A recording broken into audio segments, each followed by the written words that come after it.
Hi, I'm Jay Height. Welcome to August. It's hot, and we are excited that you joined us to hear some great updates. Recently, I was talking to someone, and he said, tell me some of the stories about people who've broken the cycle of poverty.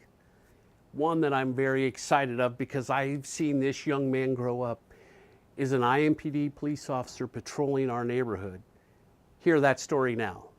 So we have pockets in each one of our districts, but the busiest and the most crime is on the east side. And then every Sunday after church, we used to come to this Dairy Queen right here and get a sundae. To be policing the community or serving the community that you grew up in, those kids are the kids that I think we want to be patrolling our neighborhoods because there's some ownership and there's some understanding of that community.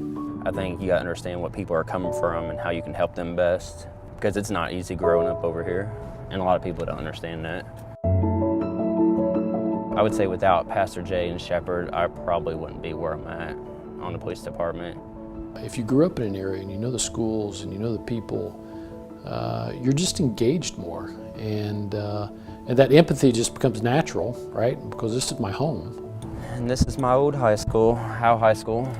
There were some difficult times, but I mean, there's definitely fights in the hallways every day, and you have to try to stay focused to learn. The quality of empathy is it's the only thing that's going to allow us to have a better relationship with the community that we serve. Over 75% of kids I grew up with, their parents didn't finish high school. Most of their parents had them when they were in their teens, and my mom, she was a teenager when she had me. I'm the first kid in my family to ever go to college and finish it. Having that understanding of how other people have lived is very valuable when you interact with people. I think growing up in the inner city, you just understand kids. I try to get them to understand this isn't life. You can go beyond this if you put effort in.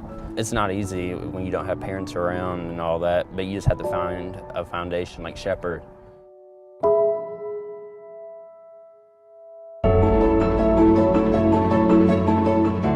I think Shepherd Community Center is providing for, if nothing else, hope. So many of our communities, and especially our youth, don't seem like they have, it's that hope of something better.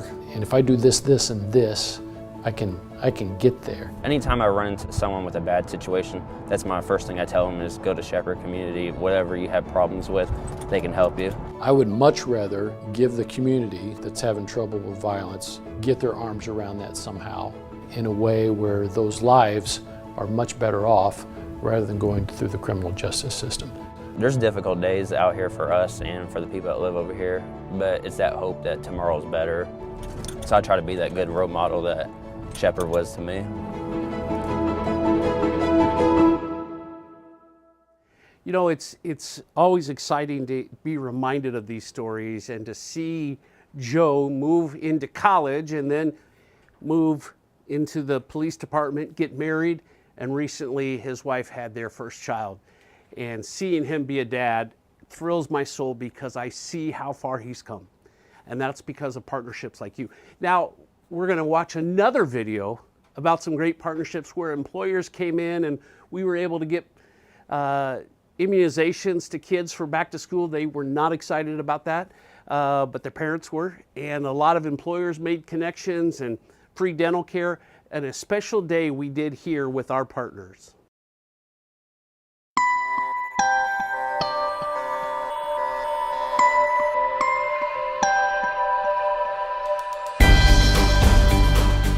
Today we're having our first annual employment back to school resource fair. We have 30 vendors here, both employers, resources, back to school immunizations, dental, and haircuts. We want to be able to offer opportunities in healthcare for people of all walks of life. We have great programs that will bring individuals in with entry-level skills. They don't have to have experience. We'll teach them, we'll train them, and we'll even certify them. So we have had a long-going partnership with Shepherd Community. Our goal is we need technicians, right? So we have a couple training programs. We have a McAllister Technician School and a Think Big program. Chris McAllister is super empowering the community. That's one of our core goals as an employee at McAllister, and so we want to give back. I think it's an awesome event. I have a organization called Mended Arrows Therapy Cuts. It's about using the platform of barbering to come alongside of young men who are at risk.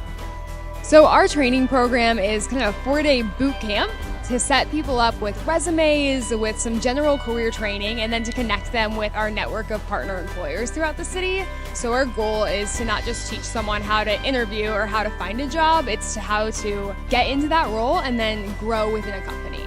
We have a mission to make sure that everyone can get vaccinated regardless of any of their barriers. So we make sure that we have interpreters, we have consent forms in different languages, we can vaccinate kids, adults, school-required vaccines. We do it all. We've already seen quite a few come through, and back to school is the perfect time to get your kids in and make sure that they're safe and up to date. The police department is hiring. I'm a big advocate of members from the community coming to the police department. Same thing with me. I grew up out east off of Post Road. We're just looking for community-minded individuals with a heart to give back and a heart to, just make this world a better place. It's a blessing. I used to go to Shepherd when it was down the street off of State Street years ago when I was little, so that's good to see that they're still around. I know we partner with you guys on a lot of different things and just truly appreciate your guys' partnership. We know we have our members here, so anything that we can do to help make sure our members are aware of the services that already exist in their communities, we're always ready and willing to make sure that happens. So I think our hope for today is to give back to the community. Currently we have about 15 to 20 teammates that signed in looking for employment, so we're going to be sharing all of that information with our recruiters tomorrow, and we're hoping to at least be able to help out 1 to 5 people that came in looking for a job. Partnering with Shepherd, we are actually getting to the root of a lot of the healthcare problems. Hiring people within that community to care for that community is kind of the next evolutionary step in emergency medical services. That's where Shepherd and EMS can make a huge difference when it comes to quality of life in the neighborhood. We're here because we are always looking to hire great people, and especially from our community. So whether it's with high schools or colleges or different community centers, and so we just do everything we can to make those connections. We want to be able to provide resources to our neighbors, which is very important in that process of breaking the cycle of poverty. Thanks to all those who came out to connect with our neighborhood and our neighbors. Over 200 folks came, and we were excited by our first effort in doing this. And now I want to share with you a very special video. It was from our podcast, Breaking the Cycle of Poverty. You can go there and you can listen to the podcast. But this was recorded in an interview with our paramedic, and he tells a very special story about how, in a unique partnership with the city, with IMPD, Eskenazi Paramedic, and Shepherd, are changing the lives of neighbors. As we talked about in the previous episode, the work you do, the work that Adam does as a police officer, it goes well beyond the traditional role of a police officer or a paramedic. And one of the things I've really enjoyed hearing from you over the years is specific stories about, we encountered this person, here's how we helped. And is there a story that really stands out in your mind? Yeah. So anytime, and we get asked that question quite a bit because it is such a unique program. I don't like talking about things that happened months ago or years ago. I always try to apply something that is currently happening, something that we are, had just, dealt with or we're in the midst of all of it. So the story that sticks out to me most recently was 3 or 4 weeks ago. We responded on a person shot, and we get there. We were the first on the scene, and there was nothing in the notes other than it was an unsecure scene and that someone had been shot. As we're walking up to the house, it became very, very apparent very quickly that this was a child. And so he's laying right inside the front door, and I go to work, and I roll, and it's this 13-year-old boy, and he's got a gunshot wound right through his sternum. And the brother was there, and he's going completely bonkers, rightfully so. But for me to work on him, and his brother's trying to get to him, so Adam kind of has to go hands-on with the brother. So they're kind of tussling above me as I'm starting to work on this child, and And there's very few times, I've been at it a long time, but there's very few times in your career where you look at a child and you say, I'm going to watch this little boy take his last breath, because he's unconscious. He's barely breathing. And, you know, the ambulance gets there. I was able to give him one of our expanded protocol medications that fortunately I get to carry, that kind of helps with platelets and clotting. And so we were able to give him that medication. And what we don't see in public safety or in emergency medicine is a traumatic injury where they're unresponsive and there's nothing that you're doing that's correcting that. And then to be able to fix them to the point that they're able to talk to you. And that's exactly what we did with this kid. We oxygenated him. We were breathing for him. We did some corrective action where we stuck needles in his chest to deflate any air that was trapped in his chest cavity. And he was able to tell us what his favorite video game was by the time we got him to the hospital. And so he survived a surgery. He lacerated it. It messed up some of his pulmonary arteries and some of his pulmonary veins, but he's now at home. And where it stops usually with a 911 crew is that 911 crew goes to the next call, and then that's just all you hear about it. With Adam and I, we, along with the EMS crew, kind of worked it through to once he was off the ventilator, we were able to go visit him and his mother. And we had found out that this kid was sitting on a couch playing a video game, minding his own business. And his older brother had a friend that the mom was like, he's not allowed over here. He's trouble. And so he's like, sure thing, Mom. And then as soon as she went to work, he invited his buddy over. His buddy comes over, pulls out a gun, he's playing with it, goes off and shoots this little boy. So fast forward to a couple weeks ago, we've made several visits to the family. The child's scared to death to stay by himself now. His mom has to work to make ends meet. And so this is a great example of where Shepherd comes into play, because we bring it back to Shepherd and we say, hey, here's the story. You've got single mom. You've got a child who by some act of God survived this devastating injury. He's going to be completely fine, but these are their barriers. These are obstacles. And Shepherd was able to take it from there. So now Mom just went back to work this week because she took the rest of the summer off to be with her son. And Shepherd was able to step in and help with some mortgage assistance, which took a huge weight off of Mom. And now he is now enrolled in after-school programs through Shepherd.